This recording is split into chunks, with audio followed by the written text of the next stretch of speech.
UP के जनपद बलिया से बड़ी खबर, जहां गृह मंत्री अमित शाह के खिलाफ एआईएमआईएम पार्टी के कार्यकर्ताओं ने कलेक्ट्रेट में किया जोरदार प्रदर्शन।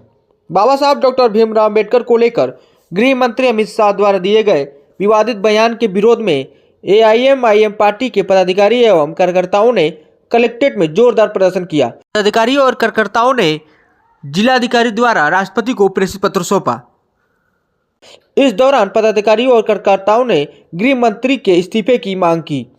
प्रदेश महासचिव मोहम्मद शमीम खान ने कहा कि बाबा साहब का अपमान देश बर्दाश्त नहीं कर सकता। भाजपा की राजनीति बांटो और राज करो की है। भाजपा को जनता के विकास से, तरक्की से, खुशहाली से कोई लेना देना नहीं है। देश में नफरत फैलाना इनका एकमात्र मकसद है। देश के महापुरुषों का अपमान भाजपा की मानसिकता बन चुका है। बाबा साहब देश के 85% लोगों के भगवान हैं, क्योंकि उन्होंने यहाँ के लोगों को जीने की राह दिखाई। प्रदेश संयुक्त सचिव मुकुल देशमुख ने कहा कि अमित शाह जी द्वारा दिया गया बयान देश के विचारधारा के विपरीत है। भाजपा देश के दलित पिछड़ों को मुख्य धारा से वंचित रखना चाहती है।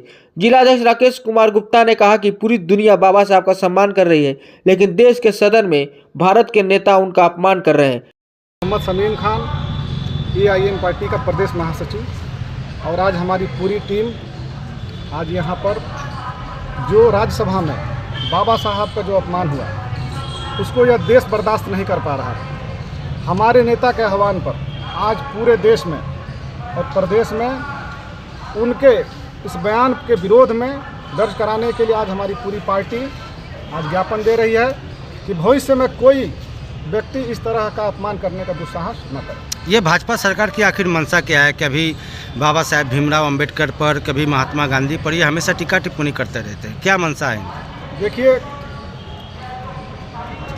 जो बीजेपी है इनकी सियासत है बांटो और राज करो। इनका जनता के विकास से, लोगों की तरक्की से, खुशहाली से इनका कोई मतलब नहीं। ये दिलों में नफरत पैदा करने वाले लोग हैं। ये जब तक सत्ता में रहेंगे इनका केवल एक ही मकसद है, नफरत फैलाना और राज करना। देश इसे बहुत दिनों तक बर्दाश्त नहीं करेगा। 2027 में जो इनकी हरकतें हैं जनता देख रही है। इनको उखाड़ कर फेंकने का काम यही जनता करेगी।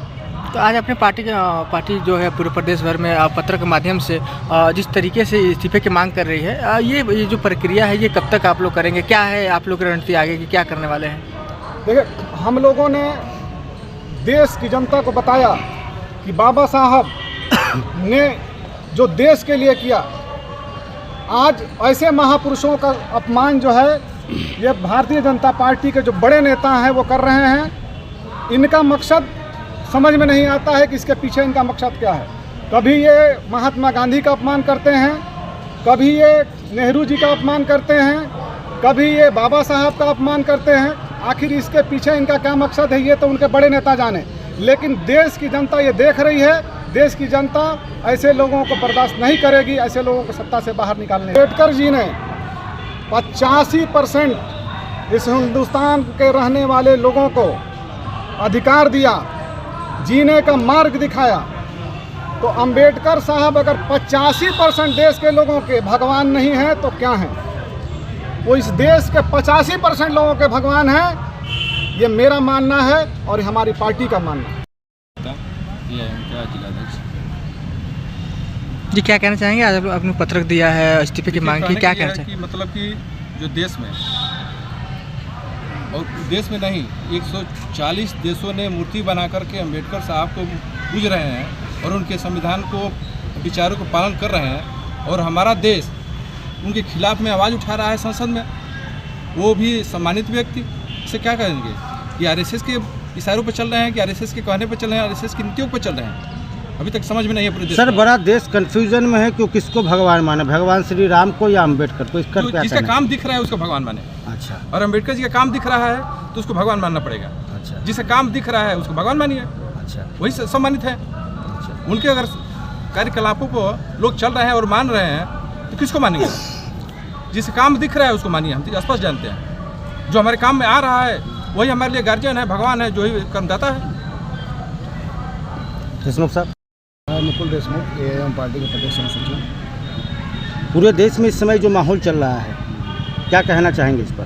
इस समय देश में जो माहौल चल रहा है, माननीय गृह मंत्री के द्वारा जो वक्तव्य दिया गया एक बौद्धिक क्षमता से परे है। जिसको बौद्धिक ज्ञान नहीं है उस अज्ञानी के बारे में बोलना हमारे समझ से उचित नहीं है।